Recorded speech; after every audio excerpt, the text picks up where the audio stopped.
I can see her lying back in her satin dress, in a room where you do what you don't confess. Sundown, you better... Happy Homebrew Wednesday. I think I'm actually going to get one in a day early. Maybe I can beat Wally Feck. We'll see. So you're going to see, this is going to be a short kind of intro. I'm, one of our hop experiment participants, Nick, is having some problems with his beer gun. So I promised that I would film some footage when I went to bottle the beers for the hop experiment. So I got that, Nick, and hopefully this helps you out. I know when I was learning to brew, man, you've been brewing quite a bit, but when I was learning to brew, I read all the books, and then I went on YouTube and started watching folks do stuff. And if you see me do something that's like stupid, then say, all right, that guy's a dumbass, doesn't know what he's talking about. Or maybe you'll see it and say, oh, wow, I never thought about doing that. So I found it very helpful watching all kinds of different video channels to see people's techniques, because it's, they somewhat kind of stray from what you read in the books. And it's one thing to read your instructions. It's another thing to actually do it, because you'll have to tweak your equipment. You'll see me doing a little bit of bleeding on my keg as I'm filling the bottles. And I have a regulator that has a dual gauge. I'll talk about that. So anyway, hopefully it's helpful. Got all my bottles bottled for the hop experiment. So wow. So I'm expecting to see everybody's bottles between the 8th and the 15th. I think there's 2 of you that may, Mash and SJ Poor may be coming in person to drop off their bottles.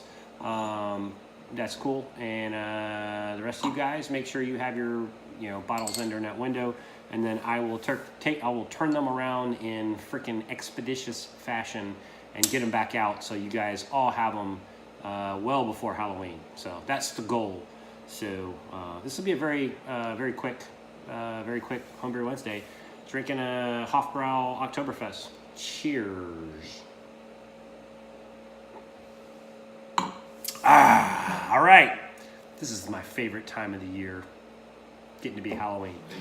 Bring it! Cheers. Okay, hey, happy Homebrew Wednesday. So this is, I got Logan filming for me. Thank you, Logan.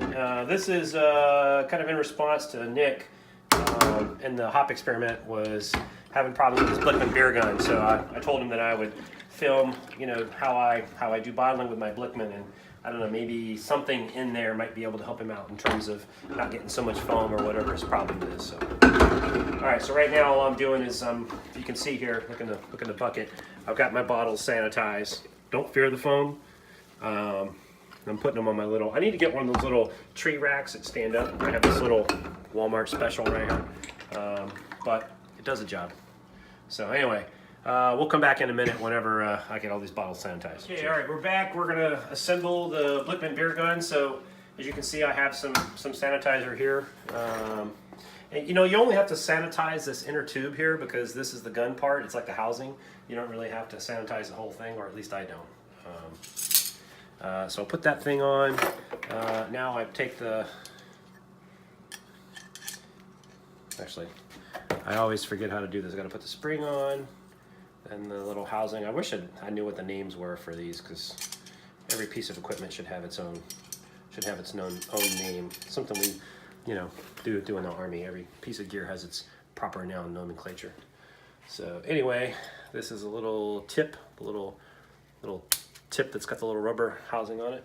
And then once you get that assembled, then you go back and snap this thing on. I'm sure Nick is very familiar with that.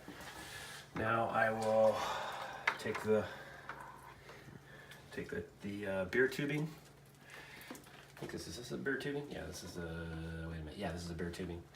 All right, so this is kind of tricky, but you gotta just kind of work that thing on the end here. Can you see that? Mm-hmm. All right, you just kind of gotta. Come on, you. There we go.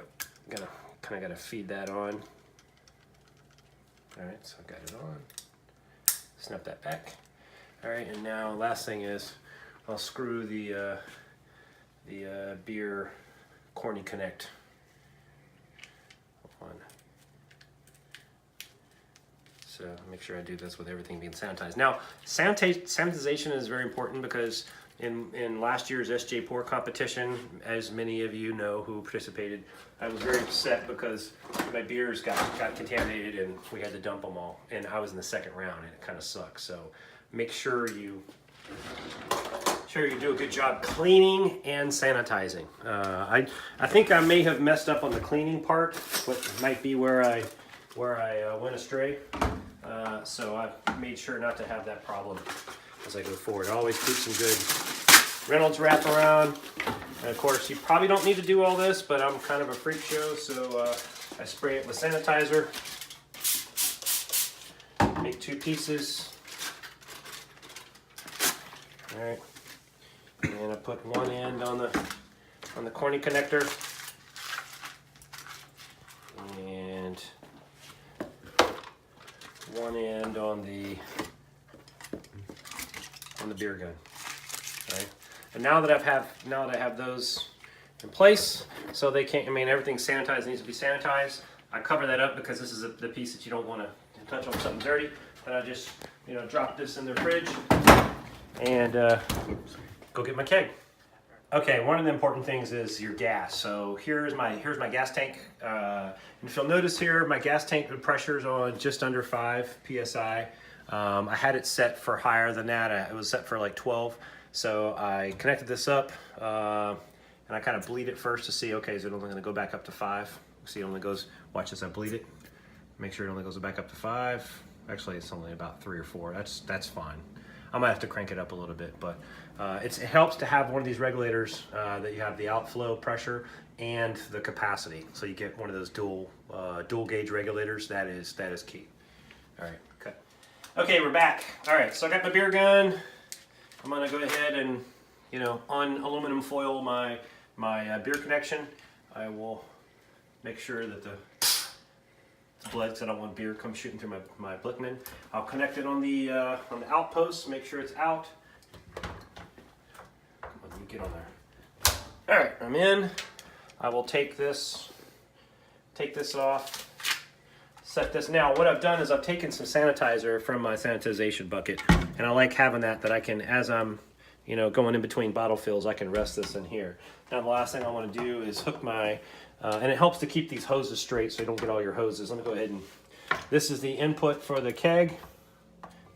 Go ahead and connect this up. All right, and this is my input into the beer gun, the air connection for the beer gun. Now, I'm having a problem with this, this particular wire because it doesn't spin freely. This connector doesn't spin freely, and that's kind of a pain in the ass, and I forgot about that, but that's okay. I can deal with it. This is a pain. Did not want to have to mess with this, but oh well. All right, let me get this thing screwed on. Okay, so now I've got my keg. I got my beer line in. I got my gas line in. Got my beer gun with the air line coming in. My beer line coming in, and I want to push this, and I should hear a slight hiss. I don't know if you can hear that. Probably can. And then I want to squeeze this and see what the rate is of the beer coming out. That's a little too fast, so I'm gonna turn it down just a bit.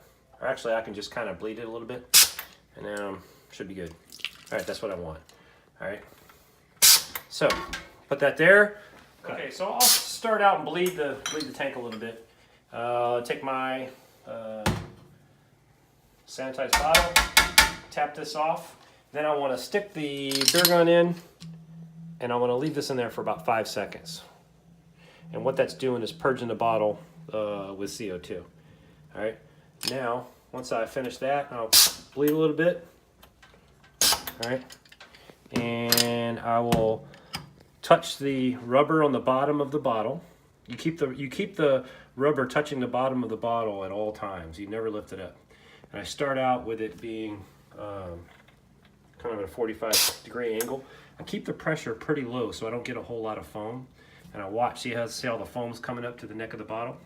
Once it reaches the neck, then I lift it up, fill it until it turns clear. There, it turns clear. I purge with some CO2 at the top. I take my sanitized cap, I put it on, and I immediately crimp. Boom. Now, you look at it, it's like perfect. Look at the level of that. It's a perfect level. So the fluid level is right about here, and there's the foam. Perfect. That's all there is to it, guys. Hopefully, Nick, that helps you out. I'm gonna go ahead and do the rest of these bottles, and we'll call it a day. Cheers. Okay, there you go, fellas. There's my 12 bottles. I really only need 11 bottles because I'm sending the boxes back out to you guys as the hubs. But you guys need to do 13 bottles. 11 for the other brewers, and then 2 just in case there's some breakage. Let's keep our fingers crossed there is no breakage. Cheers.